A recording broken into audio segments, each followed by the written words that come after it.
welcome back to the Video Essay Podcast. I'm your host, Will DiGravio, and I'm very excited to be bringing to you all a very special show today. As many of you may know, earlier this month, Sight and Sound magazine released their annual poll of the best video essays of 2019. I was very fortunate enough to be one of the co-editors of that poll, and on today's show, I am joined by the other two, Grace Lee and Ariel Avissar. Ariel is a scholar, lecturer, and videographic critic who is based at the Steve Tisch School of Film and Television at Tel Aviv University. And Grace Lee, as many of you know, is a video essayist who runs the YouTube channel What's So Great About That, and was a guest on the 4th episode of this podcast. So if you want to listen to a more in-depth conversation with Grace, check out our episode archive at thevideoessay.com. The three of us are going to have a pretty short conversation about what it was like to edit the poll, what we changed this year, what we'd like to see going forward in future polls, and also talk a little bit about how we made our own selections in the poll.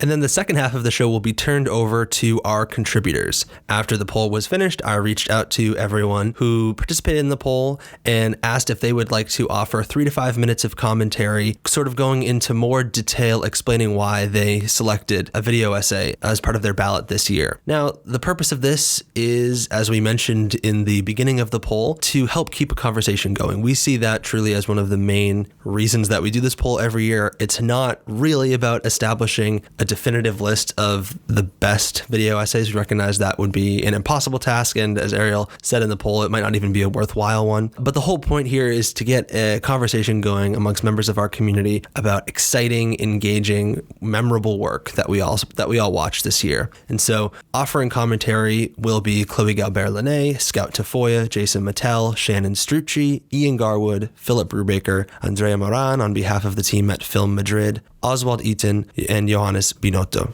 And now, here's our conversation with Ariel and Grace.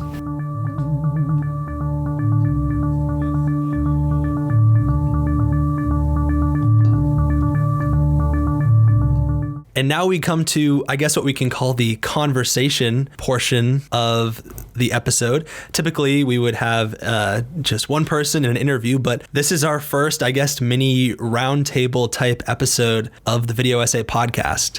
And I'm joined here with my co-editors, Ariel Avissar and Grace Lee. Well, Ariel, welcome to the Video Essay Podcast. Grace, welcome back. So great to have you both here.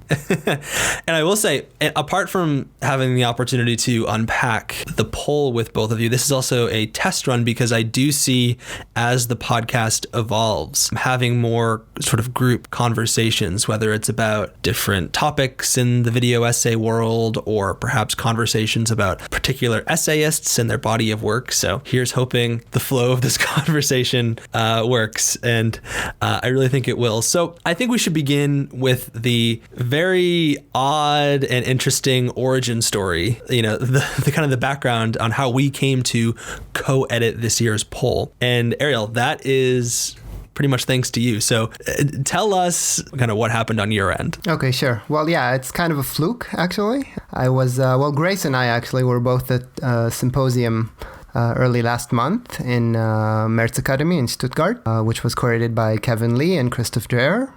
I hope that's how to pronounce that. It was a very fascinating couple of days. But Kevin mentioned, kind of in passing, in between sessions that as far as he knew, Sight and Sound were not going to be doing the poll this year. And I was very disappointed because I was really looking forward to it. It's a great resource for students and for getting to know new, interesting work. So then I thought if Sight and Sound weren't going to do it, maybe we can find some other platform that might. And I posted on Facebook in one of the Unvideographic Roundtable group and suggested that maybe the podcast could do it. And then Will said, sure. Yes, and I eagerly agreed and thought, this would be really great to sort of publish a list on the website, and then maybe we could incorporate a podcast episode to it. And then that's when I asked Grace if she wanted to join, and Grace obviously was the third guest on the Video Essay Podcast. So that's how Grace and I met, and we also met earlier this year in London at an event organized by Katie Grant at Birkbeck. And Grace has the added perspective of coming from sort of the YouTube video essay landscape, whereas Ariel and I'd say probably have more of an academic background. And so then the three of us kind of formed a Facebook group, and we started kind of brainstorming ideas, and then we sort of got an email that was like, wait, hold it. It was from David, who runs Film Scalpel, and he was like, actually, me and Irina Trocan were asked to co-edit the poll again this year, but we are actually kind of busy. Perhaps we could cede it to you three. And that is sort of how it began. So then we started working with the folks at Sight and Sound, and it was really kind of great process. But Grace, I have to ask you, when we brought you on, it was sort of like, Grace knows about the YouTube video essay landscape, and that is like something that this poll needs. And I'm wondering, did you feel that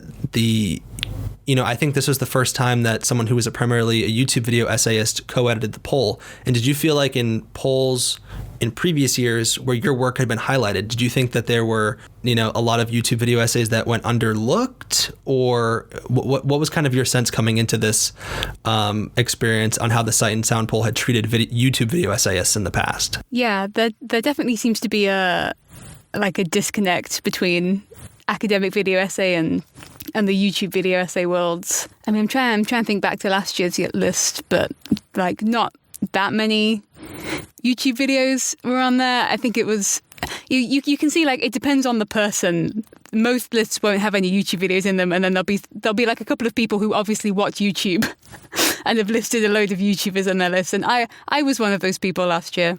So I specifically wanted to try and bring in more YouTubers as people who were making lists, as well as just selecting YouTube videos to be on lists.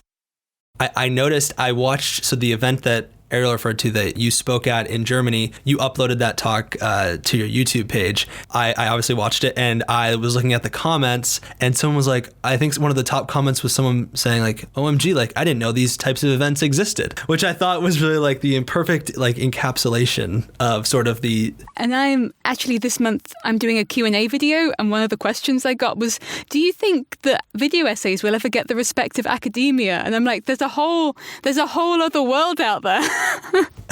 It's just they're not talking to each other.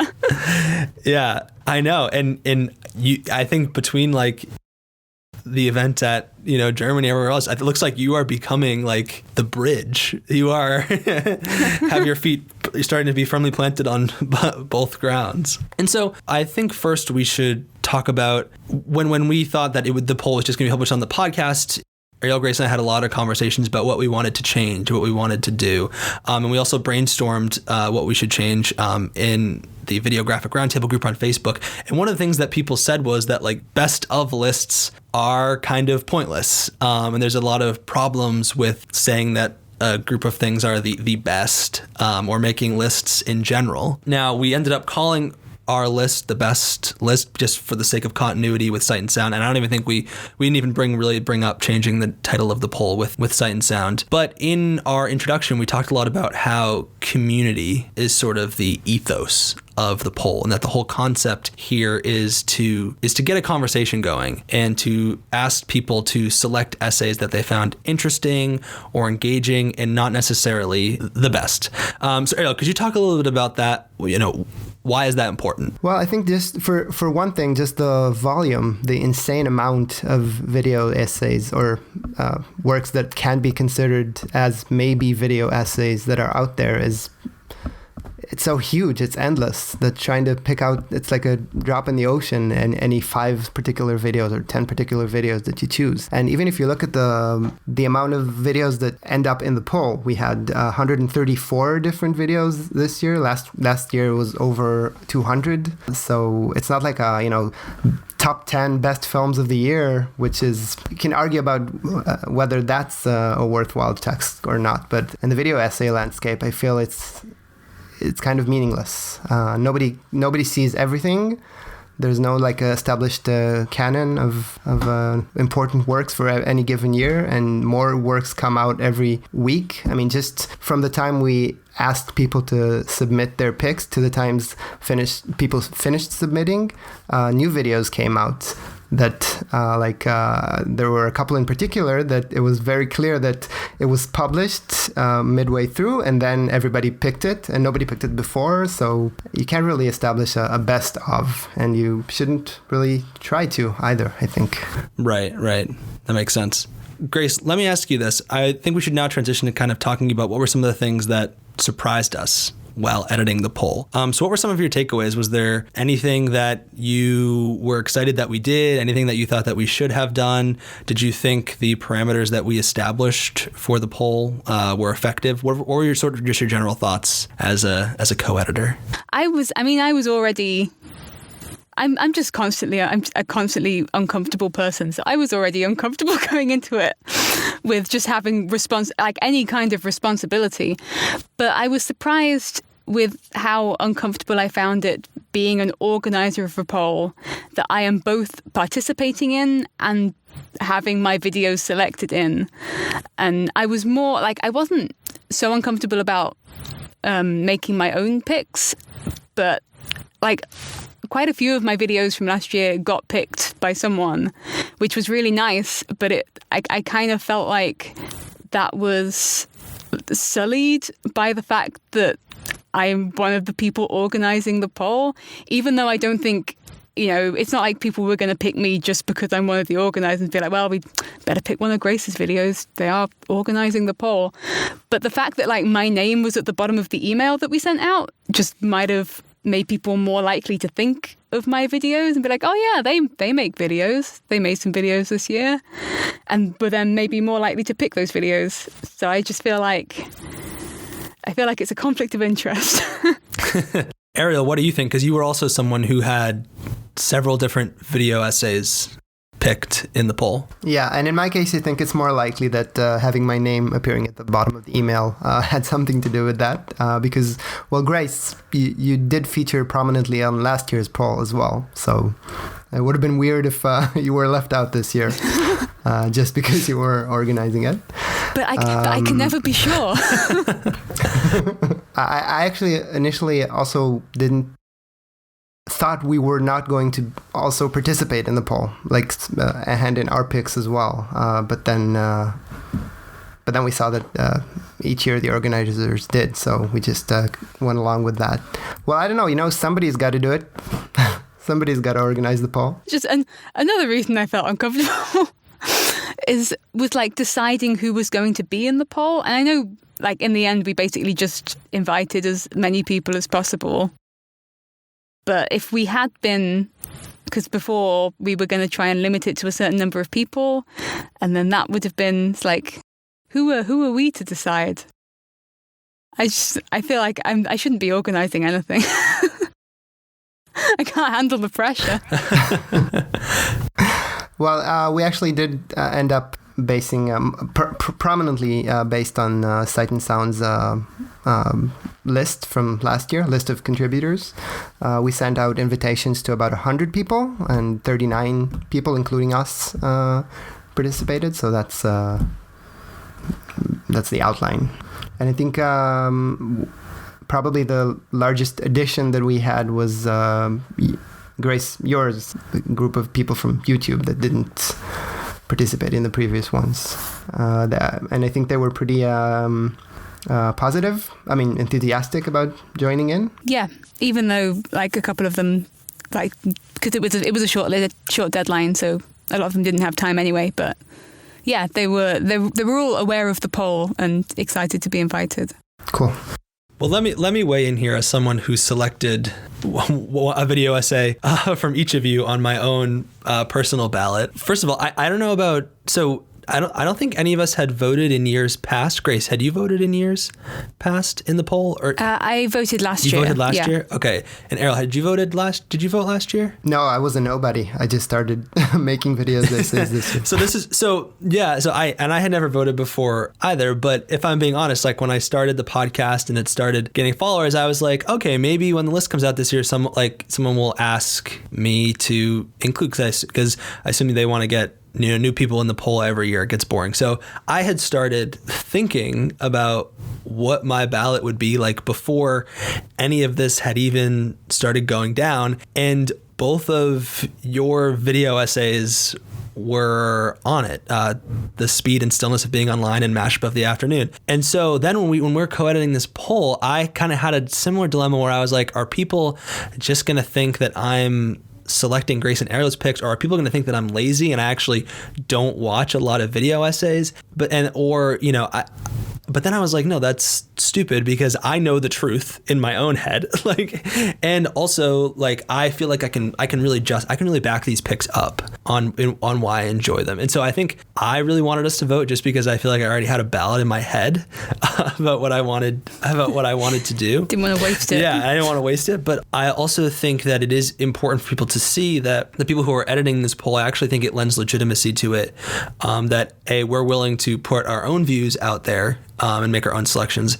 And also that, not only did you edit this poll, but the two of you had multiple different video essays selected for it. And that also shows that you're making this type of work yourself. So, and I was lucky enough to have one shout out on a video essay that I made. And so I think what that shows is that, again, lending to the spirit of the community of the poll, that we are active participants in the community. And so therefore we know who to ask and how to structure it to try and get a list that is as legitimate and interesting as a list like that can be. Yeah, it's a good point. I think particularly in the world of video essays, it's good that and very fitting that the people who study and teach and critique this sort of work are also makers themselves. It would have been very different if it was 50 academics choosing works by a totally different group of people. So I think it's this combination of both sides of it that works very well.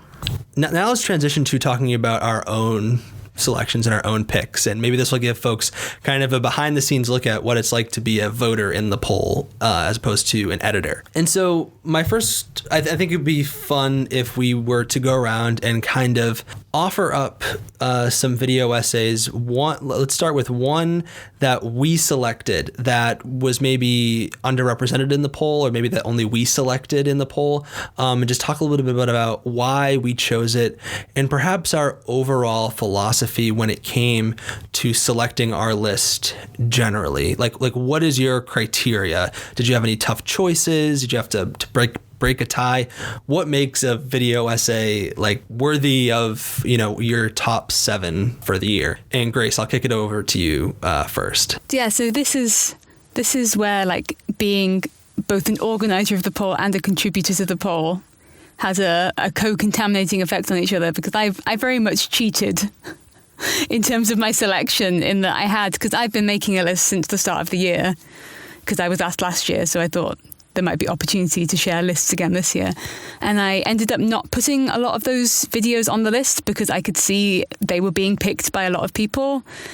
Obviously Watching the Pain of Others was picked by so many people that I was like, I don't need to add another recommendation for the same video.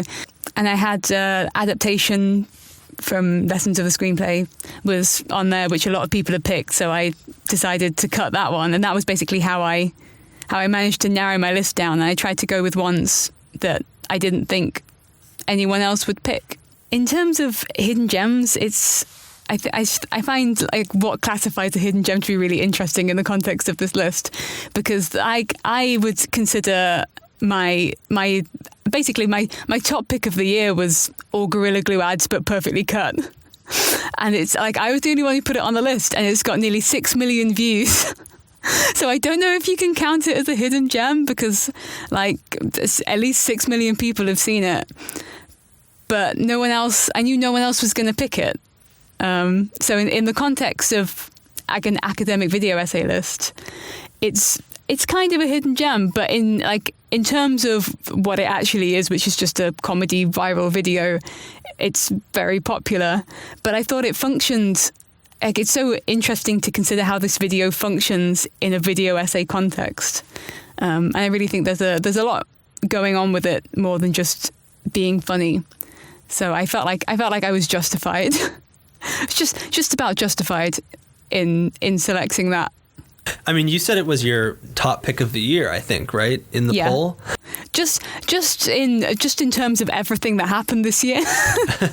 Ariel, what about you? Talk a little bit about your philosophy when it came to making your picks, and perhaps give us one of your favorites from the year that kind of went underrepresented in the poll as a whole. Well, I don't know if I have a philosophy per se. I did choose my videos in advance before we got all the submissions, because I was thinking I would be a bit self-conscious about picking stuff that other people picked, second-guessing myself, so I didn't want to do that.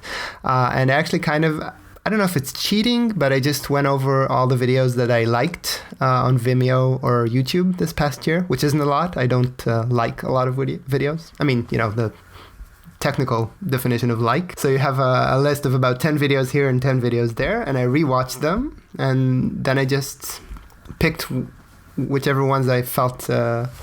I think one of the easiest part was what we talked about before, that this isn't the best of. There's a lot of pressure when you try to pick the best videos of the year. I wasn't. I was just trying to pick videos that resonate with me, that I liked. And I didn't even pick 7. I just went with 6 because it's a nice number. So I made it to 6, and I just said, cool, that sounds about right. So yeah, it was completely subjective. I didn't try to think about any what should or shouldn't be in there, and just the way I felt about it instinctively. And one sort of a hidden gem, it was published on In Transition, but I don't think a lot of people have seen it. It's called The Two Irises by Eleni Pellis, and it's a juxtaposition of 2 different films, both starring Robert De Niro and a female character whose name is Iris, and have no other connection to each other at first, but without any voiceover, any text, anything like that, just using materials from both films edited very masterfully. It kind of creates a whole that's greater than the sum of its parts, and you can see how the 2 films reflect on one another to offer a very interesting reading on the De Niro character, and I really, really love it. I think anyone watching, please just pause, go watch that film, watch the video essay. It's terrific.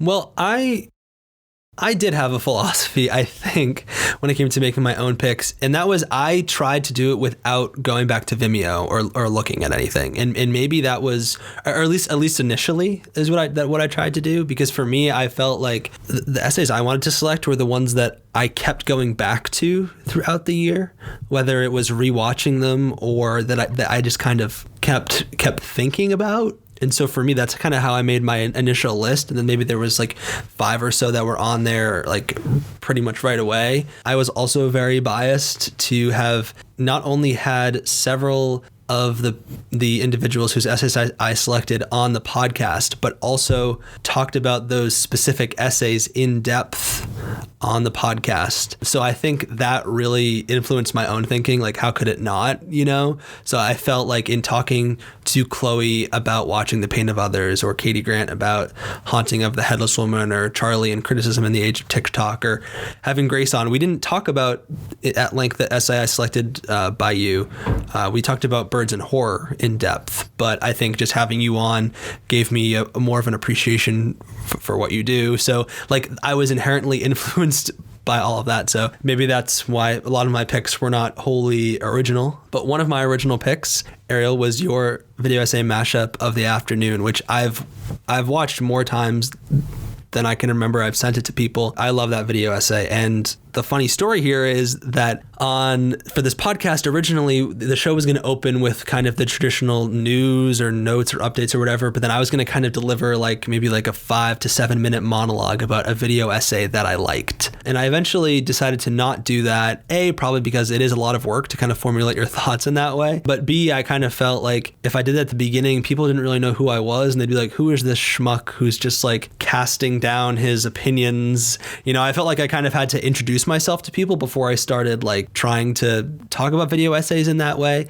But on the first episode, I was originally going to talk about Mashup of the Afternoon. So there is somewhere buried on my laptop 6 minutes of me rambling about how much I enjoyed the piece. And I think for me, as I wrote, I love Hitchcock so much. But so apart from the formal aspect, I think the way that you edit that piece is really brilliant. It's a mashup, but I think in a lot of mashups, typically, between 2 films, they'll, one film will stay on the left side and the other one will stay on the right side throughout the entire duration of the video.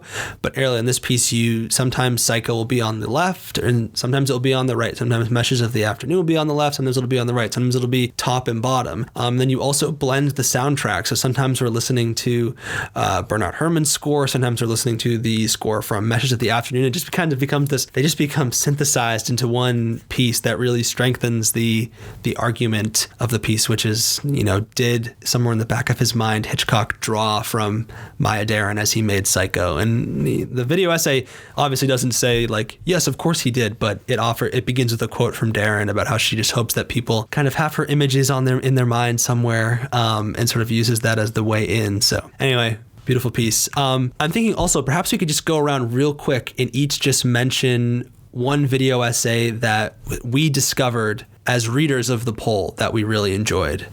So Grace, why don't I kick it over to you and tell us what was one essay that, just real quick, that you discovered while on the poll that you really enjoyed?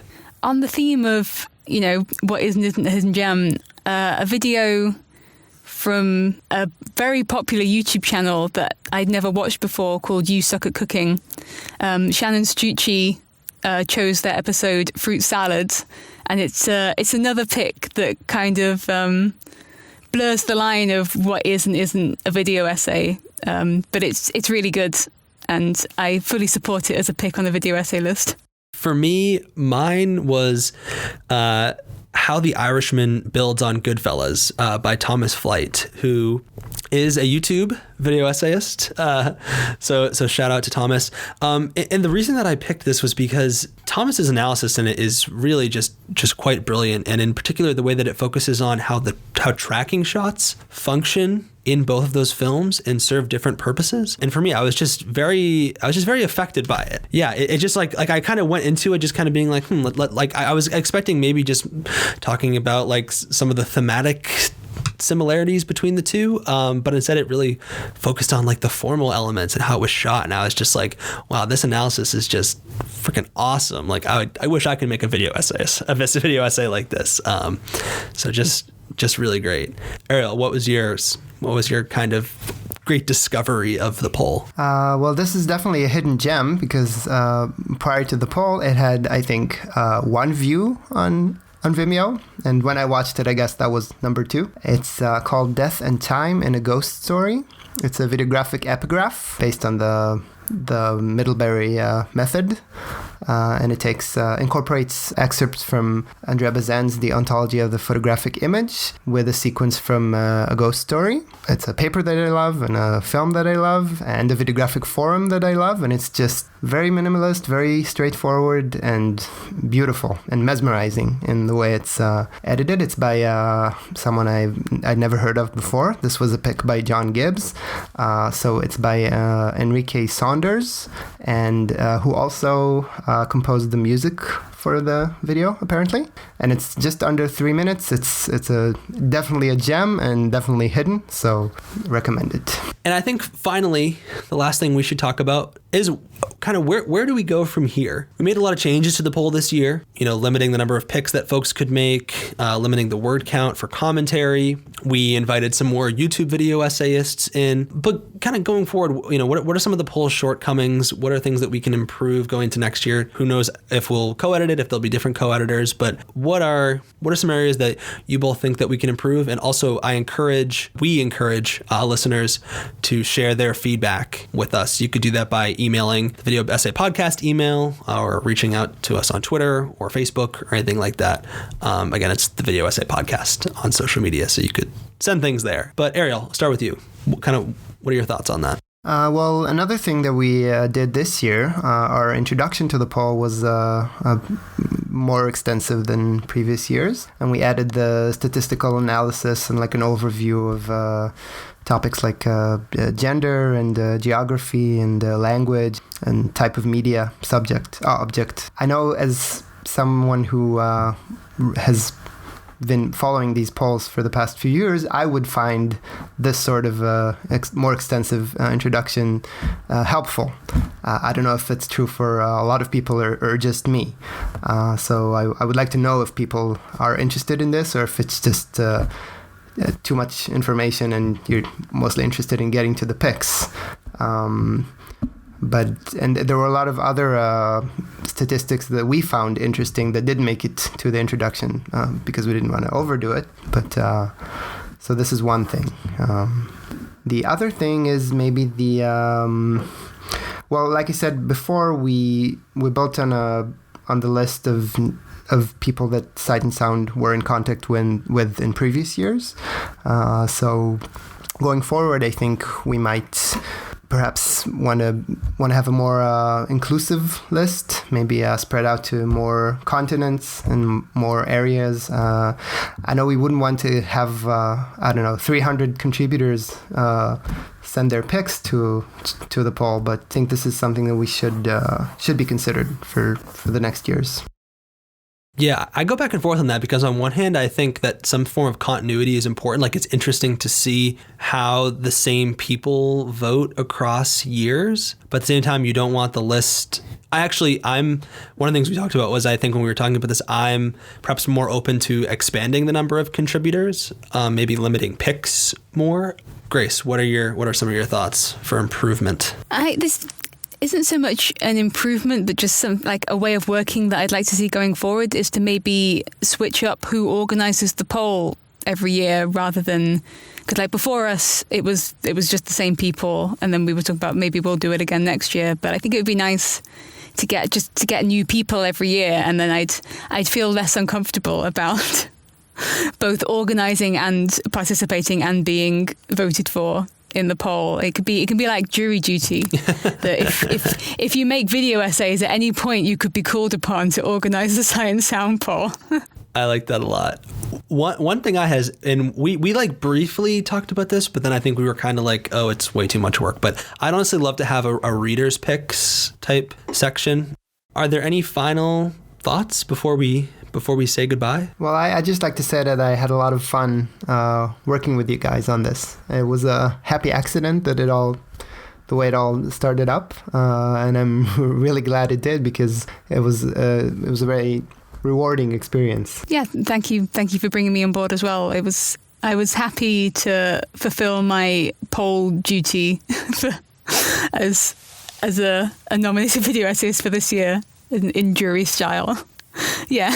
Well, I'll definitely echo that sentiment. I really had a lot of fun, and I think we should also extend a big thank you to everyone who did contribute to the poll, because I know that everyone's busy, and we asked folks to send these things in around the holidays. And as you said earlier, it was a quick turnaround. So thank you so much. And also thank you to Nick and the folks at Sight and Sound for their support as well. I think speaking from the academic realm, I was the teaching assistant at the video essay workshop that is run every year at Middlebury, and I witnessed when people are trying to figure out what is a video essay, what does this work do, this is one of the first links that we send people to. And the beautiful thing about the list, and this year's in particular, is that you might think you know what a video essay is, but you might even be more confused after you read the list. Or you might see that there are unlimited possibilities. And I think that is its beauty, from documentaries to supercuts of Gorilla Glue. It's all there. So thank you both very much. Thank you so much again to Ariel and Grace for joining me on the show today, and for being such fantastic co-editors of this year's poll. It truly has been one of the best experiences that I've had in doing this work, has been working on the poll. So thank you to all involved. And now it's time to turn it over to our contributors, and it is only fitting that we start with a commentary on Watching the Pain of Others by Chloé Galibert-Laîné, which was this essay most selected by contributors in our poll. And now, here to talk a little bit about Watching the Pain of Others is Jason Mittell.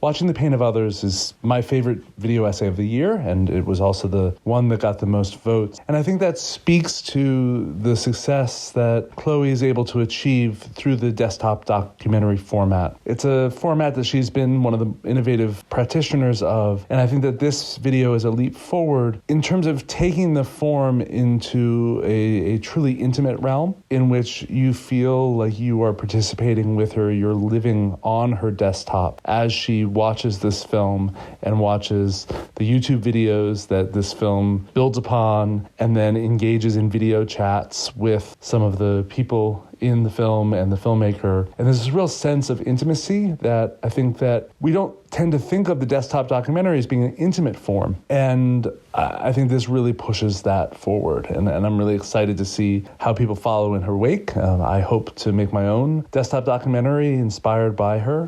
One of the main things I always tell people about what videographic criticism or video essays do is it mimics the experience of watching a film or television show through the eyes of its creator. The sense of a video essay that I make tries to convey how I see what I'm analyzing. And I think that this project by Chloé is really exemplary in that regard. And for that reason, it's my #1 video essay of the year. And now this is Chloé Galibert-Laîné on What Remains by Belit Sag. This is one of my very favorite videos that I've seen this year. I saw it on Vimeo, but it's been showing in a few festivals. And there are many reasons why I thought this video was extraordinarily rich and inspiring. It's sort of a meditation on the relations between early photographs, moving images, and death, and runes and remnants. And I found the video really successful because it has a very abstract quality. It's very conceptual in a certain way, but at the same time, it's very much anchored in a very specific political context. It is, contemporary Turkey. And there are so many different ways in the videos that the images that are being discussed are anchored in the specific context that is being discussed. And I found this multi-layering of contexts to be really successfully depicted in the video. It's of course, the geographical and the historical context. There's a political context of assassinations in contemporary Turkey, but it's also a technical context. For some of the videos are embedded on the screen of a smartphone, on a television. So you have all of these different dimensions of how these images are to be encountered in the public space or the private space of homes in Turkey. And I found this attention paid to where images circulate and how this context affects their meaning to be really successfully depicted in the video. The video is also, I found it really free in its form. That's another thing that I found really compelling, is that it brings together appropriated material and original footage and images that are filmed by the artist, but that show existing images shown again on the screen of a computer or a television. So it has this very experimental, playful quality that it seems to be, every minute seems to be exploring a different audiovisual strategy. So you really don't know where it's going, but at the same time, it's extraordinarily consistent. And perhaps the last thing, if I really need to pick only 3 reasons why I thought this video was really excellent, is that it has something very physical, very sensual almost. And that's a component that I think several of the videos that I chose or that I voted for this poll have in common, is that they have a really strong, or at least on me, they had a really strong, effective, almost bodily effect. You have moments in the video where the image is literally breathing. You can hear it and you can see it. And because there is a whole reflection on the materiality of images and pixels and the texture of digital and analog photographs, I found this research for bodily experience in this video essay to be absolutely, consistent and coherent with what the film is about, but also very effective just on a very basic level of I watched the video and it truly moved me, like it was speaking to my body as much as it was speaking to my brain. And because so many video essays are, so intellectually demanding, but perhaps don't always also address the body, I found this video to be extremely successful and extremely rich. And now here's Philip Brubaker talking about the video Just Don't Think I'll Scream by Frank Beauvais. It's an essay film I would describe it as rather than a video essay, because it's feature length, for one thing, and also because it doesn't necessarily take a scholarly approach to its subject matter the way a lot of video essays do. It's more of a poetic approach, because what Bouvet does is he collects clips from about 400 different films that he watched when he was living in the countryside in Paris, not in Paris, but in France after leaving Paris. And he contemplates the 2015 Saint-Denis terrorist attacks in Paris. And his contemplation forms kind of the backbone of the written essay. And his editor, Thomas Marchand, and he collaborated to collect clips from, as I said, hundreds of different films to kind of marry with his narration. I consider myself a cinephile, but I could not really recognize any of the films that he chose. A lot of them are from the Soviet era, films that an American such as myself probably has not seen.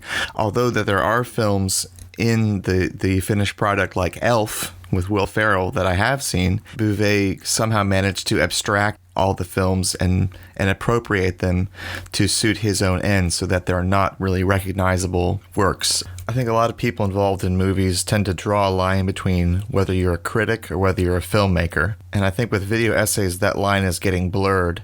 But one thing that I like about Just Don't Think I'll Scream is that Bouvet is not making criticism of cinema. He's making cinema out of cinema. I really liked this essay film, and I thought that the way that he kind of appropriates the footage is very much a product of the times where we have access to so many different films, specifically through the internet, and we can pick and choose and craft the film to kind of suit our own purposes. And it reminded me of, in a way, when I saw Chris Marker's Sans Soleil from 1983, whereas in that film, there is this kind of constant narrative essay that's playing on the soundtrack, but Marker and his camera crew had to go out and capture those images themselves. In this case, Bouvet is just kind of, he has this tremendous archive at his disposal. What this means is that writers and filmmakers who don't have access to a crew or a budget to help them make films have a kind of freedom that they didn't have 40 years ago. And I think that sense of freedom comes across in the film as being very inspiring and captivating to watch. And now here is Shannon Strucci talking about The Labor of Art by Sarah Zedig, who runs the YouTube channel Let's Talk About Stuff. It's certainly a really terrible habit. I think a lot of video essayists that I know, not just video essayists, but people who do Twitch streaming or people who do podcasting, or even people who just panel at conventions, aren't necessarily like content creators in that sense. We all feel that pressure to constantly be working and constantly be monetizing and capitalizing on everything that we're doing. Like Sarah describes, it's like, can I play a video game or can I watch this movie? If I'm not working, if I'm not making money off of it, am I like allowed to use my time in this way? Because I know for me personally, I've been doing video essays for about 5 years. I love having a level of flexibility and being able to work when I want to. But most of the time that just means that you're always working. And I really love how she describes that in her video, how she goes into detail about that, because I think like Sarah, I grew up with the mindset of, finding at least some of my value in how much work I'm doing and how good is the work that I'm doing. And not only are you, again, how she describes in the video, not only are you taught to not see making art as labor, you're not taught to see the scope of how much labor goes into art at the same time. Not only is it difficult to make art sometimes, you're constantly thinking about what you're going to do next. It's all of the hours, the dozens or hundreds or thousands of hours that come before that. As Zedig says a few times in her video, the labor of art is asymmetrical. It's not linear. You don't see everything that goes into it. It's not one-to-one. And I just really loved how she talks about all this in her video. When I was putting my list together of my favorite of the year, I was trying to think of not only am I looking for ones that I would consider the best. To me, there's no objective best. I was trying to think of videos that offered new perspectives and hopefully at least somewhat edifying or at least somewhat uplifting perspectives. And I think in her videos, Sarah articulates issues surrounding monetization of hobbies and labor and YouTube and all this very well. And I really enjoyed the video. And I'm really glad that I got the opportunity to hopefully get more people to check it out and to talk about it on this show as well. Thank you. And now let's go to Johannes Binotto speaking on Second Time's The Charm by David Scanlon. Paratexts and parasites do not share the same prefix by accident. Paratexts, such as trailers or credit sequences, reveal that films are not closed-off entities, but rather open texts which can be re-inhabited by different life forms. And if usually trailers are supposed to advertise a film we haven't yet seen, what happens if we see a trailer of a film we knew so well? Well, it can become an instruction for how to find what has yet been unseen in the seemingly familiar film.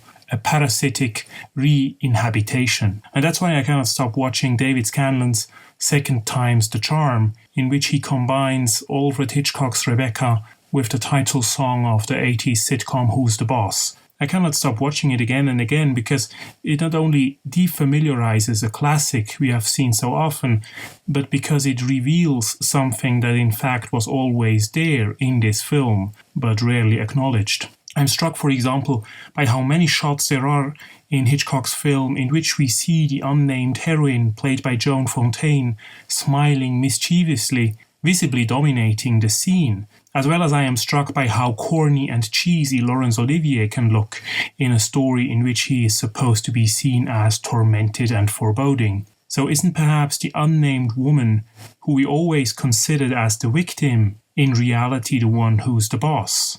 And I'm suddenly reminded of Tanya Modleski's seminal rereading of Hitchcock, and Rebecca in particular, in which she shows how femininity in Hitchcock, far from being degraded to mere objects of desire, is in fact subverting the various claims to mastery and authority of the male characters, and eventually even of the director himself. But of course, the parasitic re-inhabitation does not only work in one direction, because the reference to Rebecca may be as revealing for the sitcom Who's the Boss as the reference to the sitcom may be for Rebecca. I started to think, for example, about how claustrophobic the sets in those multi-camera sitcoms of the 80s always felt. Or I think about what it says about changing concepts of stardom when we begin to draw a direct line of comparison between Laurence Olivier and Tony Danza, or between Joan Fontaine and Judith Light. And of course, this video essay also made me watch again old episodes of Who's the Boss, which, and I'm not ashamed to say, I always liked to watch as reruns on German cable TV in the 90s. Watching again just the credit sequence of Who's the Boss, with Tony driving his family from Brooklyn to Connecticut to his new job as live-in housekeeper, I'm not only surprised by how much it corresponds with the drive to Mandalay in Rebecca, but also how it reminds me of that other TV show opening every episode with an American-Italian named Tony driving out of the city. So has David Scanlon thought about all these implications? Probably, and hopefully not, because I consider his experiment one of the best video essays precisely because it does not try to argue a certain claim, but rather because it shows how films, TV shows, and hopefully also video essays are always doing and thinking far more than the people who are making them. The parasite, says Michel Serres, is a static in the system, an interference in the channel. It is that thing that is doing something beyond the control of authors and masters. And so does this video essay. Instead, it becomes a parasite also in the spatial sense, a different site, another scene, as Freud would call it, where the repressed is encountered, the sitcom Repressed of Rebecca, as well as the repressed psychodrama of Who's the Boss. Here is Andrea Moran, who is speaking on behalf of the team at FILMADRID about Ronaldo's Motifs by Ricardo Vieira. Reinaldo Ferreira was a Portuguese journalist and a filmmaker, and he made several films in between 1920 and 1930. The very fact that Ricardo chose to focus on him, an unknown filmmaker, at least internationally, and from the early cinema, gives this video essay an important point of view about looking at forgotten films. In his work, Reinaldo Ferreira pointed out topics such as travestism, homosexuality, and the role reversal. We think Ricardo approaches these themes in a very original way. Since we're talking about silent cinema, the video essay doesn't have any soundtrack, just some follies that create a rhythm and a sense of humor through repetition.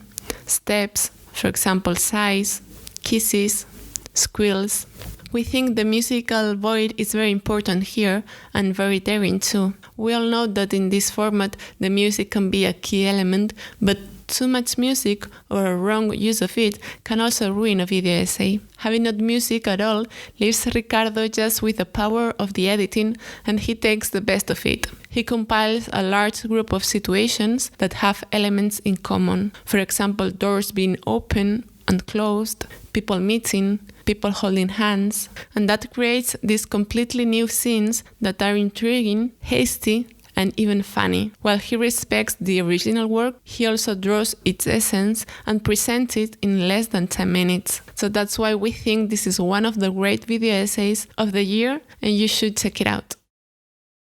I don't watch as many video essays as I know that I should, just because... This is Scout Tafoya. So much of the way that I relate to the moving image has to do with the way that people write about it. I think part of me is worried that I'll steal other people's ideas if I see them. And I know that this is a seductive idea because I'm a student of Matt Zeller's sites and Kevin B. Lee. And I'm also a student of Martin Scorsese's video essay movies like My Voyage in Italy or My Journey Through American Cinema. I'm too much of a sponge. So if I see too many people's ideas about video essays, I'm worried I'll steal them and not credit them properly, which is why a huge part of my poll answers this year for the best video essays of the year were not directly sort of academic or critical video essays. They were more elemental, if that makes sense. For instance, Ken Jacobs' essay, or rather short film, Joan Mitchell Departures, took Joan Mitchell's paintings and animated them to sort of give the impression that they were alive, that they were living, breathing organisms. And that's the kind of thing that, for the most part, somebody like myself or Kevin or Nelson Carvajal or Chloé Galibert-Laîné or Dan McElrath or Luis Azevedo, like any of the sort of video essays that America gets a regular update from, it doesn't really have anything to do with what Ken Jacobs does. Ken Jacobs is, of course, a canonical and brilliant experimental filmmaker, and I really think that more video essayists should take cues from that. Basically, the idea that you can take the text and do with it what you please. I sort of took it as an aspirational choice, in a sense, that the text that we choose to engage with could be anything, and that we don't necessarily need to just do these kind of prescriptive essays where we talk about what's in front of us. We can mold them into new works. That's the kind of thing that I sort of aspire to. I don't know, it takes a certain kind of cavalier aesthetic and mindset to truly produce something new with somebody else's images, especially painting. That's why I think it's so beautiful. And I wish more of us were fearless in the face of a piece of visual art that doesn't necessarily lend itself to traditional criticism. And the thing is, traditional criticism is always evolving. To pick another choice from my lineup, you look at Candace Dreway, who is one of my favorite editors and somebody whose career I've been watching grow for the last several years and just loving seeing her evolve. She picked apart all the visual references of the television show Euphoria and was very literal about where they all came from. And it really took a shrewd mind to see exactly where all the ideas come from. And it took somebody who grew up with them. Somebody like me who missed a lot of the reference points in the music videos, I could not have done what she did. I was so in awe of how closely she watched the reference points that made up this show. Like, that was just, it was so smart and it was so plugged into this moment in visual literacy. And she's so cine-literate and tele-literate and, of course, just plain old literate. She's well read and she's well watched. And so she saw things that I would not have seen. But in the course of doing that, she basically showed that this show, Euphoria, was absolutely the work of charlatans, of people who stole absolutely every single visual reference point. And without people like Candace, I mean, it's entirely possible to look at the media landscape and think that it's all new. But that's why we need people who've done the work, who survived, our moment in history and came away with a comprehensive understanding of what everybody's referring to. There's nothing wrong inherently with making art out of other art. my point is, if you're going to do it, you have to be more like Ken Jacobs, where you acknowledge where you're starting from and you point your way to a sort of new form of visual language and visual art, because his film Departures really has nothing to do with Joan Mitchell's paintings, except that it starts from a place of loving them. And the same is true of Candace's video essay. You know, it's understanding that the art form that we're engaging with comes from a very specific place. And if we have any hope of evolving and really growing as an art form, as video essayists, we have to be just as smart as everyone watching our pieces. We have to take into account that everybody watching us will be just as smart as we are. And we have to know that the next important thing is always just around the corner, and we may not be able to predict it. The point is to always look out for it and always be ready for it and never close ourselves off from what comes next. And that's the beauty of being a video essayist or a critic in general, is we don't have to have a say in what comes next. What we have to be able to do is talk about it intelligently. And that's the best part of this job. Here is Ian Garwood talking about Notes on YouTube Art Part 1, A YouTube Art World by James McDowell, who runs the YouTube channel The Lesser Feat. This is a 50-minute video essay that's billed as the first in a series about YouTubers' art, and I really hope there are more to come. James is an assistant professor in film and television studies at the University of Warwick and has produced a lot of written work about film that I really admire, particularly on different aspects of American independent cinema. He comes from a traditional film studies background, and A YouTube Art World, his first attempt at audiovisual criticism, does betray his scholarly training. 50 minutes is long for an online video essay, but is exactly what you would expect from a traditional lecture. And it does have a lecture-like feel. It's voiceover-led, setting up very clearly some key ideas about YouTube as an art form in its introduction, and then considering these propositions point by point, each introduced by a chapter heading. It recaps its arguments in its conclusion, and then looks forward to what might come next in the series. Describing it this way doesn't make it sound very exciting. It puts a YouTube art world into the category of the voiceover-heavy illustrated lecture, a genre often denigrated as stylistically regressive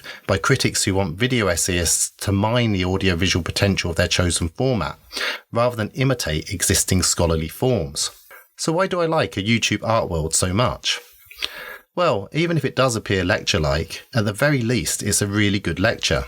It guided me through a debate I knew very little about beforehand, and towards a corner of YouTube that was unfamiliar to me. It focuses on LeftTube, a community of leftist YouTubers who provide a counterbalance to the alt-right video channels that proliferate online. It hones in specifically on Natalie Wynn's YouTube channel ContraPoints, considering her politically charged videos as both public rhetoric and artistic expression. This is contextualized in a wide argument about the potential of content produced especially for YouTube to be valued as simple communication on the one hand and art on the other.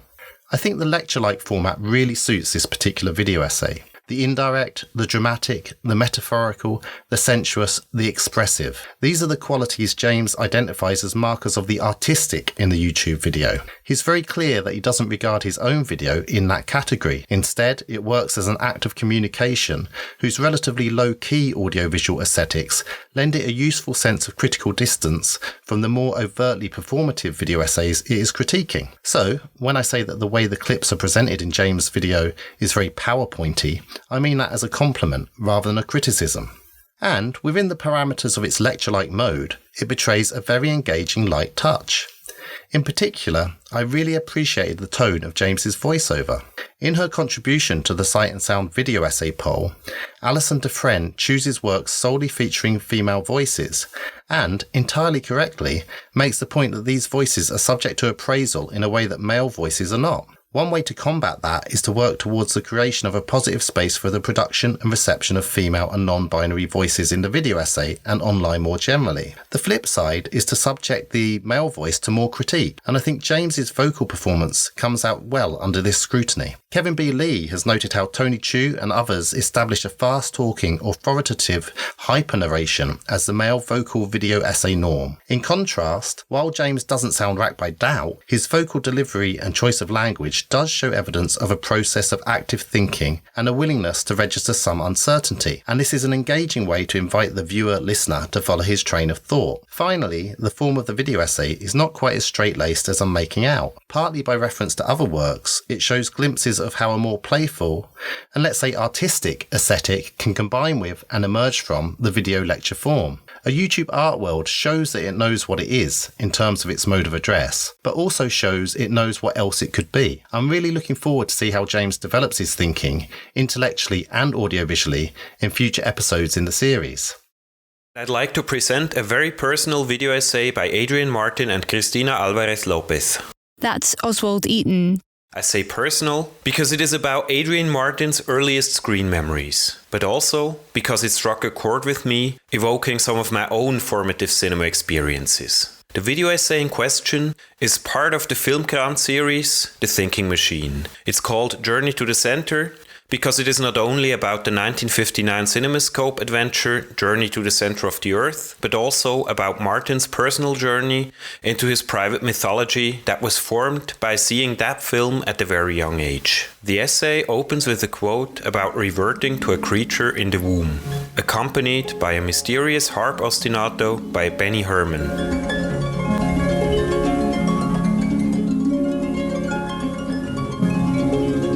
I always respond strongly to musical choices, and this is exactly the kind of hypnotic music that sends me into a dreamlike state, where early memories of cinematic wonders emanate from the darkness. And although I've never seen Journey to the Center of the Earth myself, the archetypal pictures on display remind me of my own fascination with cinematic beauty and horror. Then, Martin mentions the artificiality of the carefully composed fantasy world we see. As if all the obvious seams and props and effects gave more space to the imagination, allowing us to imbue these scraps with a lingering life. As you can hear, Martin has a way with words, or as he once put it himself, as a radio critic, he learned how to write for the ears. But what's more, Martin seems to really engage with the images, allowing them to breathe. Generally, I get much more easily involved with essays that have a certain rhythm to them. Not necessarily polished visuals, but an ear and an eye for pacing. And that is where Cristina Alvarez-Lopez comes in. Because in a video essay, actually working with the clips is one of the most important parts of the process. It usually shows when clips just accompany a pre-written argument. But here, the images seem to be the reason for the commentary. Besides, the effortless flow of the images suggests that the editing and the writing must have influenced each other quite strongly. Bracketed by written quotes from Carlos Locia, as well as sound bites from a trailer, the essay itself is structured like a three-part journey into the depths of memory. At one point, Martin briefly opens the field of vision to other films he saw as a boy. Later, a scene that turns out to be rather different from how he remembered it is shown like a blurred memory. As a viewer, I get a sense of the critic's process of discovering something. I thought I knew that I had remembered correctly and quite vividly the thing that frightened me most as a child watching. Ultimately, Journey to the Center is about how the memories that shaped our inner universes are themselves shaped by our own perception. So if you haven't already, you should definitely embark on that 6-minute journey. And when you come out, you may never look at yourself in the same way again. Thank you so much again to all of the contributors who took the time to record audio for this podcast. I really can't tell you how much I appreciate it, and I appreciate your time, your energy, your efforts, and your passion and the way you talk about videographic work. So thank you so much. On next week's show, we will have Liz Green, who is a videographic scholar, a sound designer, and one of the most prolific David Lynch video essayists working online. So that episode will be released in 2 weeks. You can find out more information and your homework at thevideoessay.com. And again, please remember to follow us on Facebook at The Video Essay Podcast, on Twitter at Video Essay Pod, and subscribe on iTunes, Spotify, SoundCloud, or wherever you get your podcasts. Thank you so much, and peace out.